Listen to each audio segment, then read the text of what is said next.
Кеттік. Ассалаумағалейкум.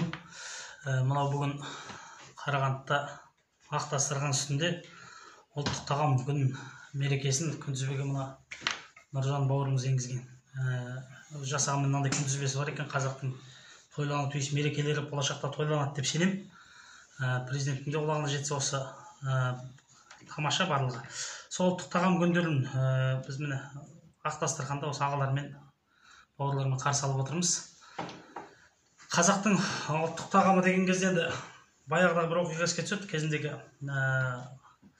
біздің шанюлардың тұсында қытайлар келіп, елшілер келіп, сарайында, алтын сарайында еркін жүретін жағдайға жеткен ғой. Әбден сенімге кірген біздің шенеуніктер сол кезде келіп, шенеунік деп айтамыз енді, сол кезде би шенділер Қытайдың шыт көйлегін киетін жағдайға жеткен, жаңағы Қытай сол құлдығымен алады ғой, сол құлдығымен алған шыт көйлегін киетін жағдайға жеткен, жібек көйлектерін, солардың тамағын жейтін жағдайға жеткен, дана қағанның өзі де сол қытайланып кетіп бара жатқан ғой мәдениетпен. Содан бір күні және мұны алқа отырған жерге, билер кеңес өтіп жатқан жерге Қытайдың елшісі баса көктеп кіре беретін болған. Сондай жағдайға дейін жеткен, ана құлдығымен дос екен деп солай жүріп қалған. Сол кезде тіпті Қытайдың тамағына дейін жеп кеткен ғой. Сол кезде кім келеді да бір би айтады, анау біз үстімізге қарашы, не сұмдық, бәріміз киініп алдық, мына түріміз Қытай болып барамыз деп. Соны жаңа қаған есін жияды. Есін жиып келесі жолы елші келген кезде есікке күттіріп қояды. Билер елші бұрынғы әдетін үйреніп қалған, өзінше тепсініп баса көктеп қайта кірген кезде жаңа шығып тұр дейді сыртқа қарай. Ол біздің билердің кеңес көшпелілердің деп. Анау тағы да сол алтыны бар, бәлент аузын алуға, қағанның аузын алуға келген заттар бар, сонымен талап тұрады. Сосын бір кез келеді да, сендер кірсе қаған қайтадан өзінің ішігін киген, кәдімгі түркінің киімін киген, бір бәлең болған сезеді елші. Содан соларды дау туып, сендердің киімдерің мынау алба-жұлба деген секілді әңгіме айтып кемсіту. Сонда қаған жаңа тексеріп, тамақтарың мынау сендердің ет деген секілді. Тексеріс басталады. Айтады, кел, сен киіміңді кигізіп бір сарбазыңды алып кел, мен өз киімімді әкеліп бір сарбазым. Келеді де ана тоғай ғой енді, тоғай орманның ішіне. Аңшылыққа қоя береді. Ана түріктің сарбазы сол беті қалай кірді солай шығады.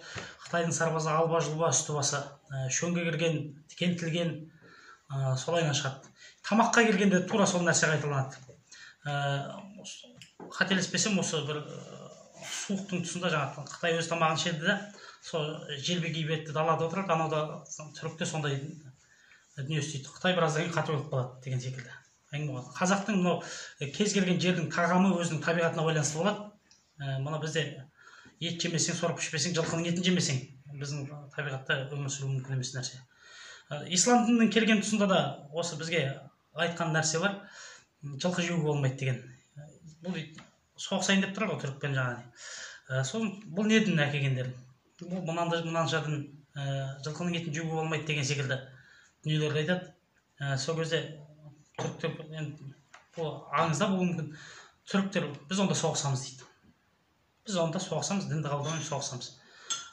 Енді екінші жақ арабтар жағы, онда тоқтыңдар, біз бір үкім шығартқызайық, үкім тыңдайық, ана жақта халифқа барайық деп. Қазақтардың сонда айтқан нәрсесі, түріктердің айтқан нәрсесі. Біз жылқы жемесек, мына далада қырылып өліп қаламыз дейді. Біз сиырды алып көше алмаймыз, қойды алып көше алмаймыз, біз жаугершілік заманда да жылқымен көшіп кетеміз, қалғанын тастап.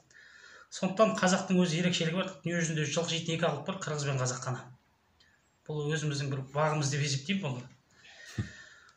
Ұлттық тағамдар, мына бауырсақтың өзі, біздің қаншама тағамдарымыз ұрланды, шекқарынан жасалатын тағамдар, мына орыстың тағамы болып кетті қазір. Мысалы, қазақтың ешқайсысы шекқарын жемейді. Баяғыда қаймақпен қосып қандай аузыңыздан дәм кетпейді ғой. Сонда қазақтың ұлы тағамдары бар. Мысалы, құрттың өзін қарасаңыз, 5000 жыл бойы сақталып тұра береді екен. 5000 жылдыққа кім тамақ әзірлеп береді? Мына Таласбек Әсемқұлов жазады, бір кафеде тамақ ішіп отырып әкелді дейді, отбивная дейміз ғой, орылған тауық. Мынау не деп официанттан сұрап едім дейді. Отбивная деп, қазақшасы қалай деп, орылған тауық деп айтты дейді. Соны Таласбек жазады марқұм, тие берсін. Бұл отбивная да емес, бұл орылған тауық емес, бұл бастырма дейді. Қазақ түркі жұрты жаугершілік заманға шыққанда жаңағы ешкінің еті бар, жаңағы малдың етін тілгілеп жұмсақ қылып, ана қазақ өзі білесіздер, жатысына қарсы тіледі ғой етті. Соны ет тоқымның астына жаңағы ол таза қылып жасайды ғой енді. Соның астына бастырып қояды екен. Жаңағы аттың тері бар, несі бар, сіңіп әбден тұздалып өзіне піскенде тартып тоқтап жей береді.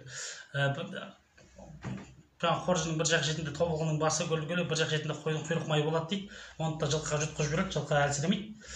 Жаңағы өздері бастырмадан жеп, сусын ішіп әрі қарай жүре береді. Мысалы, менің атам жылқышы, 40 жыл жылқы баққан.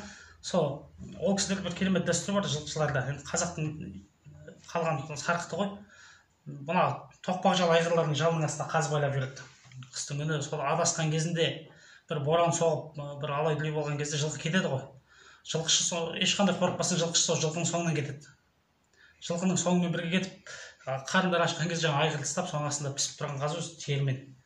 Сол қазыны жеп қазақ жүре берген. Қазақтың ұлттық тағам күндері жасасын. қазақ енді бір көнеден тарих тартқан еліміз ғой. Бізде ана сүттің өзінен 12 түрлі тағам шығарады деді ма, сүттің өзінен. Соны бір адам жазады, сүттің өзінен 12 түрлі тағам жасаған қазақ арақ жай алмады дейсің бе деп. Нұржанның әңгімесін шығарып, біздің бір ағамыз арақ ішіп той жатыр деген. Өзіміздің қымызымыз, шұбатымыз, өзіміз кеше ғажап дүниенің куәсі болдым, ашыған көже дейді ғой. Дүкенге кірсем, магнумға кірсем, сол ашыған көже сатылып тұр. Қандай ғажап. Кеше алып іштім, тура анамның ашыған көжесін дейді, дүкенде тұр. Сонда осы біздің ұлттық тағамдарымыз жасай берсін. Рахмет сіздерге.